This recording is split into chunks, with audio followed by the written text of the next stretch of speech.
Good morning, students. Welcome back to the accountancy classes. So, today we are going to do the MCQs from our very first chapter, that is the meaning and objectives of accounting. So, in this chapter, we will do today the important MCQs. So, students, as per the paper pattern, we have 20 marks questions set aside only for the objective type questions. So 20 marks का paper जो है वो हमारा objective type questions में से होगा. It can be in the form of कि वो आपके लिए फिलिंग द ब्लैंक्स हो सकते हैं, it can be in the form of true false हो सकते हैं और MCQs हो सकते हैं. ठीक है जी. तो MCQs बहुत ही इम्पॉर्टेंट है.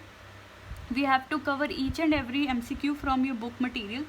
जो आपको बुक में दे रखे हैं वो भी करने हैं, जो आपको क्लास में करवाए जाएंगे या फिर आपके कंसेप्ट के अकॉर्डिंग आपको जो जो इम्पॉर्टेंट MCQ लगे आप उसे हाईलाइट करते रहोगे और वही आपके लिए एक नोट्स बन जाएंगे. एंड नेक्स्ट इम्पॉर्टेंट थिंग क्या है कि हमारे सिलेबस में जो आपके पहले 5 चैप्टर हैं अकाउंटेंसी क्लास 11th के, वही चैप्टर थ्योरी के बहुत इम्पॉर्टेंट चैप्टर्स हैं और उनमें से MCQs के चांसेस बहुत ज़्यादा हैं.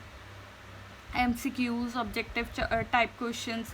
तो आपको उन चैप्टर्स, क्योंकि वो थ्योरेटिकल टॉपिक्स हैं और आगे आगे जब आप सिलेबस करोगे तो आपका बाकी सारा सिलेबस एक प्रॉपर क्या है, प्रैक्टिकल सब्जेक्ट है. सो टुडे हम उन्हीं MCQs को स्टार्ट करते हैं. ये 1 मार्क्स क्वेश्चन है. तो हमारे पास सबसे पहला MCQ है as per your given questions in your books. तो हमारे पास पहला MCQ है, we have to choose the best alternate. First one is in accounts recording is made of A only financial transaction, B only non-financial transaction, C financial as well as non-financial transaction, and D personal transaction as per the proprietor. So as we already know that in accountancy we record only those transactions which are in financial nature, that is only those transactions which we can measure in money. Only those transactions जो money में major की जा सकती हैं. हमें पता है हम अकाउंटेंसी में सिर्फ वही अकाउंटिंग एंट्रीज को रिकॉर्ड करते हैं. All the rest of the entries जिसमें हम कह सकते हैं कि हमारी फीलिंग्स है, हमारी इमोशंस हैं, हम उन एंट्रीज को नहीं रिकॉर्ड करते. Suppose there is an fight in the industry या in our business. If there is a fight in our business, we cannot record that transaction in our business in monetary form. In monetary, हम money में तो नहीं कह सकते कितनी money में कितनी मनी की लड़ाई हुई है, कितना लॉस हो गया है. We cannot say. So we record only those transactions which are always in monetary form, that is in financial form. So our correct answer is in accounts recording is made only of the financial transactions.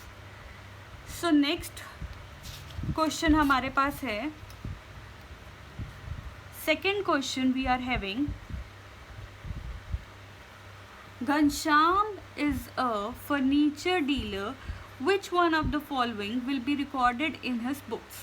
उसकी books में कौन सा following में से कौन सा record करेंगे. सबसे पहले हमें देखना है कि घनश्याम जो है वो एक फर्नीचर डीलर है. तो उसमें ऑप्शंस है A purchase of timber for ₹50,000, B sofa set worth ₹40,000 taken to his home, C sale of household furniture for ₹5,000, and D dining table for ₹30,000 given to his friend as gift. So हमें पता है कि घनश्याम जो है वो एक furniture dealer है. तो अगर वो टिम्बर लेके आया है तो लकड़ी लेके आया है, तो लकड़ी एक स्टॉक है, स्टॉक परचेज किया है तो ये एक्सेप्टेबल है. सोफ़ा सेट लेके आया है, सोफ़ा सेट उसने वर्थ ₹40,000 वो घर ले गया, तो ये भी हमारी बिजनेस की एंट्री है. बिजनेस का स्टॉक ही उसने यूज़ किया, इट्स ओके. सी पॉइंट में है कि sale of household furniture for ₹5,000 और डी पॉइंट में है डाइनिंग टेबल जो 30,000 का है वो फ्रेंड को गिफ्ट कर दिया. तो जो अगर हमारा स्टॉक है हमने किसी को गिफ्ट कर दिया है, दैट इज़ एक्सेप्टेबल. वो क्योंकि हमारा स्टॉक है, हमने गिफ्ट कर दिया, हम एक ड्राइंग में लिख सकते हैं, हम उसे एज ए गिफ्ट दे सकते हैं, कुछ भी कर सकते हैं. लेकिन अगर हम अपने घर का ही फर्नीचर, घर का ही स्टॉक उठा के बेचना शुरू कर देंगे, then that is not a business transaction. वो हमारी खुद की फाइनेंशियल ट्रांजैक्शन नहीं मानी जाएगी, वो हमारे बिजनेस की ट्रांजैक्शन नहीं मानी जाएगी. That is a transaction which is of our proprietors own financial own personal accounts. So that transaction is related to the proprietor's personal account. So the sale of household furniture for rupees 5,000 is not recorded in the books of Ghanshyam as a furniture deal. So correct answer is C. Now third question is, which one of the following transaction is not of financial character? Financial character means जिसे हम monetary form में नहीं note कर सकते अपने business में, जिस transaction को हम मॉनेटरी फॉर्म में बिजनेस में नहीं लिख सकते, नहीं उसको रिकॉर्ड कर सकते. तो हमारे पास ऑप्शंस हैं. A, purchase of assets on credit. B, purchase of assets for cash. C, withdrawing of money by proprietor from business. And D, strike by employees. तो हमारे पास ऑप्शन के अकॉर्डिंग सबसे पहले क्या है, हमने एक एसेट को परचेज किया क्रेडिट पे, दैट इज एक्सेप्टेबल. कैश नहीं तो क्रेडिट पे एसेट तो परचेज किया है, चाहे हमने अब यहाँ पे कैश कर लिया वो भी एक्सेप्टेबल है. मनी विड्रॉ किया है तो ये हमारी ड्रॉइंग है. लेकिन स्ट्राइक बाय एम्प्लॉयज़ है, इसको हम मॉनेटरी फॉर्म में नहीं बता सकते, राइट. वो एक लड़ाई है, उसको हम कभी मॉनेटरी फॉर्म में मेजर नहीं करके बता सकते. So our correct answer is D. D, strike by employee is not a financial transaction. Then fourth question is, last step of the accounting process is what? A, providing information to various users who are interested in business enterprise. B, record transaction in the books. C, to make summary in the financial statement. And D, to classify the transaction under separate heads in the ledger. So as you all know, we have to follow various steps to record the accounting entries. हम सबसे पहले entries को देखेंगे कि कौन सी entries है, उन्हें record करेंगे, उनका लेजर बनाएंगे, फिर उसको फाइनेंशियल स्टेटमेंट्स में लिखेंगे, फिर उसके बाद फाइनेंशियल स्टेटमेंट्स के बाद जो रिजल्ट आएगा उससे जो वेरियस इंटरेस्टेड पार्टीज हैं उनको सेंड करेंगे. सो लास्ट स्टेप क्या होगा हमारा? A, that is to provide the information to the various parties who are interested in the business enterprise. Done. Now the fifth question is, internal user of accounting information are A, potential investor. B, creditors. C, management. And D, employees. We know that जो हमारे users हैं accounting information के, वो divide होते हैं in two parts, that is internal users as well as external users. Internal users वो होते हैं जिन्हें हमारे business से directly linked होते हैं. जो एक्सटर्नल क्या होते हैं, जो आउटसाइड द बिजनेस वर्ल्ड है, लेकिन उन्हें हमारी फाइनेंशियल इन्फॉर्मेशन चाहिए ताकि वो इन्वेस्ट कर सके, ताकि वो बिज़नेस के अंदर बिज़नेस की क्रेडिट वर्दीनेस देख सके, ताकि वो बिज़नेस के अंदर अपना पैसा लगा सके.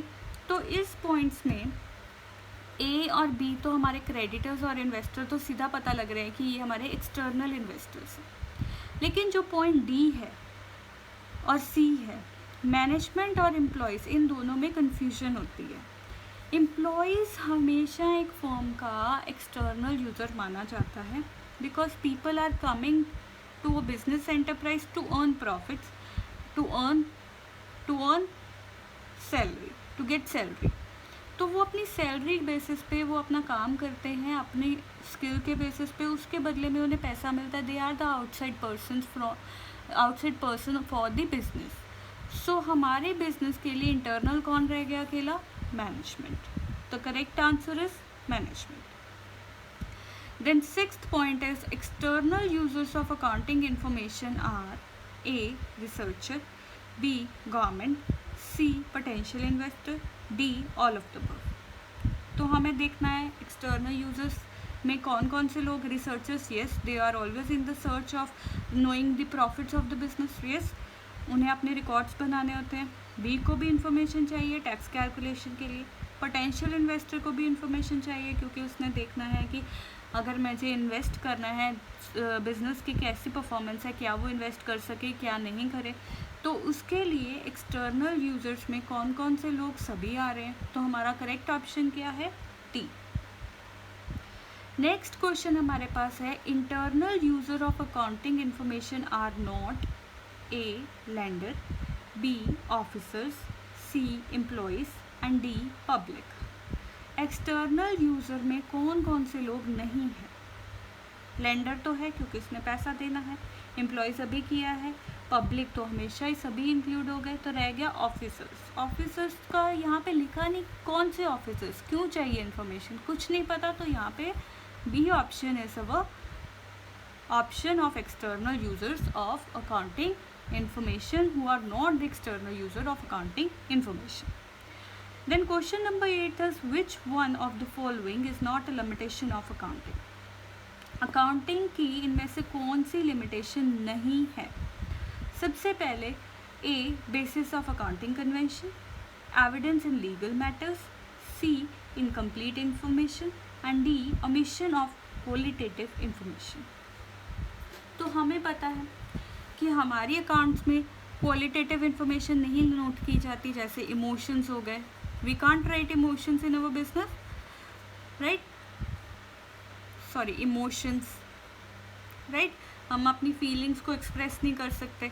देन इनकम्प्लीट रिकॉर्ड्स होती हैं, इनकम्प्लीट इंफॉर्मेशन होती हैं, yes these are incomplete information, ये भी ठीक है। Based on accounting evidence conventions, yes conventions है, रिजिड होती हैं, हमारी एक लिमिटेशन है, हम अपने आप को एडजस्ट नहीं कर सकते, कई बार जो लिखा हुआ है हमें वही करना पड़ता है, बट एक्चुअल में वो नहीं एक्सेप्टेबल।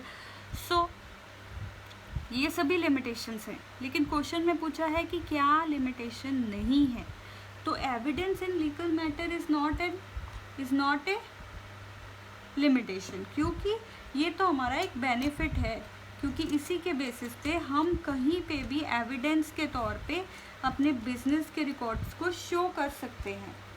हमें अपने बिजनेस को रन करने के लिए और उसको लॉ में दिखाने के लिए और कोई एक्स्ट्रा बुक्स की ज़रूरत नहीं है, only these books are enough. तो हमारा करेक्ट ऑप्शन है B evidence in legal matters.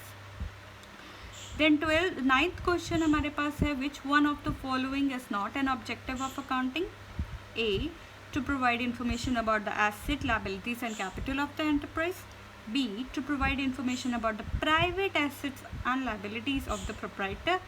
तो यहीं पे पता चल गया, प्राइवेट तो एंट्रीज रिकॉर्ड ही नहीं होती, तो यही हमारा ऑप्शन सही है, B is the correct option. D क्या है? रिकॉर्ड्स बनाने, और C क्या है हमारे पास? रिकॉर्ड बनाने, और D क्या है? प्रॉफिट एंड लॉस जानने। तो हमारा करेक्ट ऑप्शन क्या है? प्राइवेट एसेट एंड लायबिलिटीज़ कभी भी प्रोप्राइटर की बिजनेस की यहाँ पे नोट नहीं की जाती, सिर्फ वही एंट्रीज नोट की जाती है जो एंटरप्राइज से related, right. Now next question, 10th question हमारे पास है, according to 10th question, if accounting information is based on facts and it is verifiable by documents, it has a quality of A. relevance, B. reliability, C. understandability and D. comparability। देखो यहाँ पे हमें ये सभी point सही हैं, हमारी accounting information सभी इस पॉइंट्स को कवर करनी चाहिए, लेकिन हमें पता है कि हम अपने यहाँ पे क्वेश्चन में बता रहे हैं कि जो हमारे डॉक्यूमेंट्स हैं वो हमने वेरीफाइबल बनाने हैं, मार्केट की डॉक्यूमेंट्स के ऊपर ट्रस्ट वर्दी होने चाहिए डॉक्यूमेंट्स, ताकि जो कोई इन डॉक्यूमेंट्स पे को एक्सेप्ट कर सके।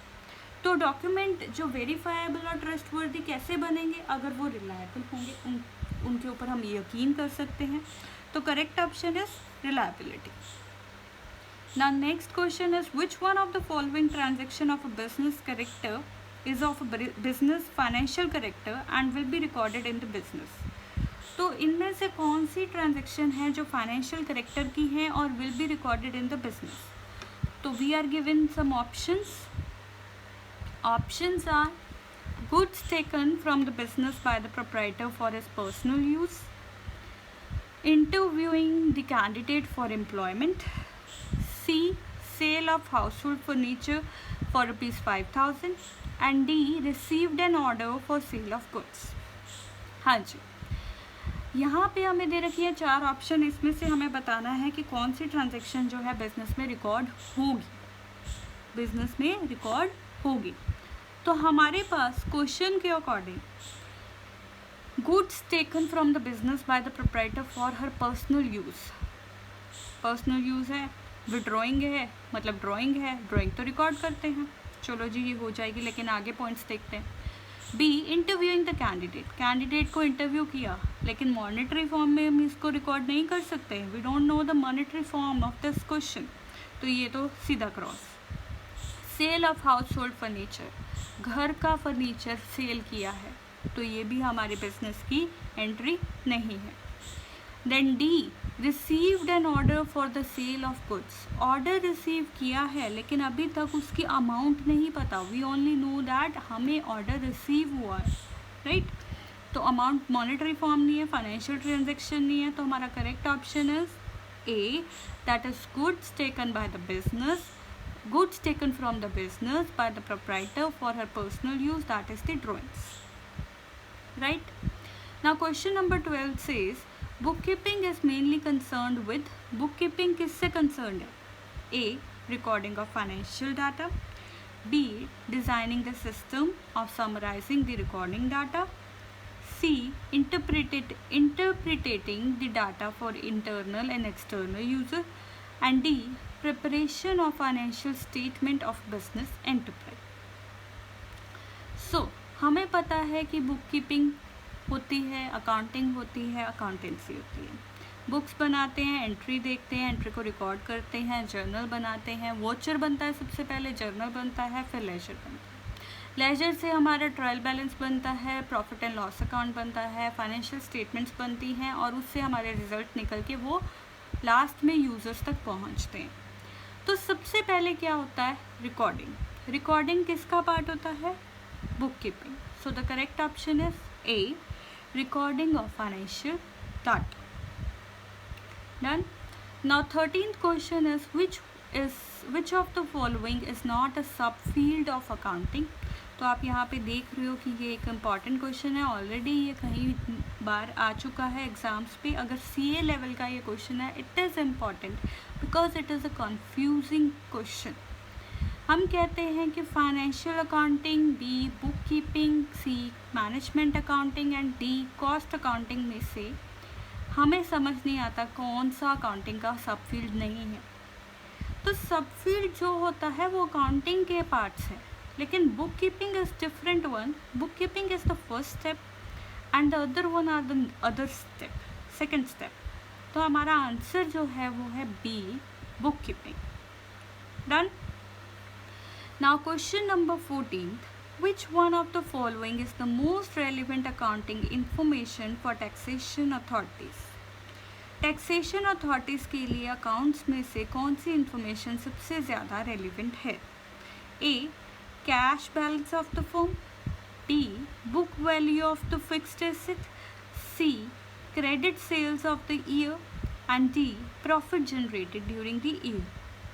तो according to this we know that जो हमारे टैक्सेशन अथॉरिटीज़ हैं वो हमेशा इंटरेस्टेड होते हैं टैक्स लगाने के लिए, क्योंकि उन्होंने टैक्स कैलकुलेट करना है।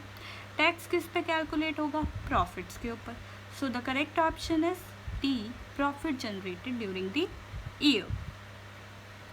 Now 15th question is which one of the following limitation of accounting states that the accounts may be manipulated to conceal the vital facts। यानी कि कौन सा हम ऑप्शन अपनाते हैं जिसके बेसिस से हम अपनी बुक्स को चेंज कर सकते हैं। मैनिपुलेशन मीन्स उसको अपनी मर्ज़ी से जैसे मर्ज़ी चेंज कर सकते हैं, अपनी मर्ज़ी से कोई भी एंट्री डिलीट कर दी, कोई भी एंट्री डाल दी, तो वो उस एक्ट को क्या कहते हैं? A, accounting is not fully exact, accounting may lead to window dressing, accounting ignores price level changes and accounting ignores qualitative elements. तो हमने पहले भी किया था, पहले वाले लेक्चर में हमने किया था कि अगर कोई भी ऐसी हम अकाउंटिंग कर रहे हैं जिसमें हम अपनी डेटा को अपनी मर्ज़ी से मैनिपुलेट कर रहे हैं, चेंज कर रहे हैं, उसे क्या कहते हैं हम? Window dressing. So the correct option is accounting में लीड टू विंडो ड्रेसिंग। तो करेक्ट ऑप्शन इज अकाउंटिंग में lead to window dressing. So students, these are the 15 important questions of meaning and objectives of accounting, important MCQs. So you have to keep in mind that in each paper you are in this paper you will be getting 20 marks question of MCQs, or it can be true and false, or it can be any objective question. But the main important thing is these are the basis of basic concept of accounting. And whenever you will do another stream, another course in accountancy, like in 11th, after 11th and 12th, whenever you will going to the colleges and doing masters or bachelors, you will see that these chapters will always go with you, and you will be getting these chapters again and again in your syllabus. So you have to focus on these very carefully, and these are the most important topics, and you will get maximum question even in competitive exams after completing +1 +2 or bachelors from these chapters, these first 5 chapters of class 11th accountancy. So please be attentive, and tomorrow we will do revision of another chapter. See you tomorrow. Thank you.